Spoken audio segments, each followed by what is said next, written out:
Imagine a disease that slowly takes over a person's mind but leaves absolutely no obvious symptoms. No crying spells, no deep sadness, and no complaints. This is exactly what is happening right now to millions of older adults around the world, and their families have absolutely no idea. We often think we know what depression looks like, but in late life it plays a completely different, dangerous game. It wears a mask of normal aging.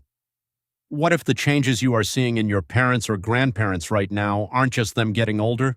What if it is a silent cry for help? In this video, we are going to unmask the 3 silent signs of late-life depression that we almost always miss.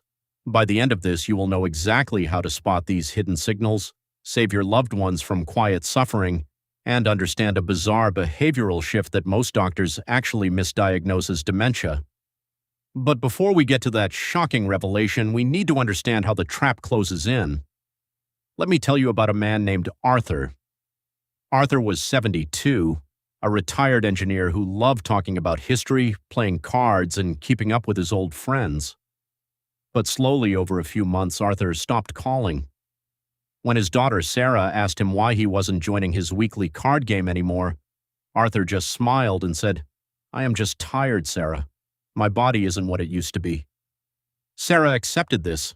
It makes sense, right? People slow down as they age. She thought it was just a normal part of growing older, but she was completely wrong, and her mistake almost cost Arthur everything. This brings us to the very first silent sign that everyone misses: persistent anhedonia disguised as fatigue. Anhedonia is a clinical term for a very simple, tragic thing: the total loss of pleasure in things you used to love. When a younger person experiences depression, they might feel a heavy, crushing sadness. But in late-life depression, that sadness is often completely absent. Instead, the brain simply turns off its ability to feel joy.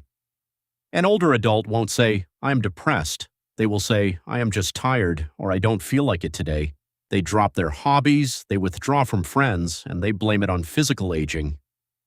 The danger here is that the family looks at this and agrees. We normalize their withdrawal. We think, well, Grandpa is 80 now, of course he wants to just sit in his chair all day. But inside, the mind is drowning in a silent void. But here is where the story gets stranger, and it introduces a hidden trap that Sarah stumbled into while trying to help her father. She noticed that Arthur started obsessing over minor health issues. Suddenly, his stomach always hurt. He was convinced his digestion was failing. He went to 3 different doctors, had scans and blood work done, and every single test came back completely normal. Sarah started to get frustrated, thinking her dad was just becoming a hypochondriac. But wait, this wasn't hypochondria at all. In fact, what Arthur was experiencing is the second silent sign, and it is something that connects the mind directly to the body in a way most people never realize. In just a moment, I am going to reveal exactly why the aging brain translates mental pain into physical agony, and how a simple change in daily routine can reverse it. But first, you need to know what Arthur did next, because it changed everything. One afternoon, Sarah came over to visit and found her father sitting in a dark room. The house was unusually messy. Arthur, who was always sharp and organized, looked confused. When Sarah asked where his car keys were, he snapped at her angrily. He couldn't remember where he put them, and he got deeply frustrated, shaking his head and saying, "My brain is completely gone, Sarah. It is over." Sarah felt a cold shiver run down her spine. She thought, "This is it. This is Alzheimer's disease. My father is losing his mind." This is the exact moment where most families give up hope. They see memory loss, confusion, and irritability, and they assume it is irreversible dementia. But this is actually the 3rd and most dangerous silent sign of late-life depression. It is a medical phenomenon known as pseudodementia, or false dementia.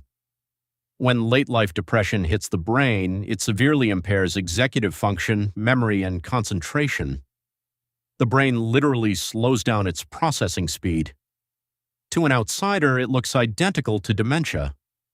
The person can't find their words, they forget where they put things, and they become easily frustrated or angry because their brain feels like it is trapped in a thick fog. But here is the massive difference, and this is the ultimate insight you need to know. True dementia develops very slowly over years. and patients often try to hide their memory gaps. Pseudodementia caused by depression happens relatively quickly over weeks or months, and the person will complain bitterly about their memory loss, feeling immense.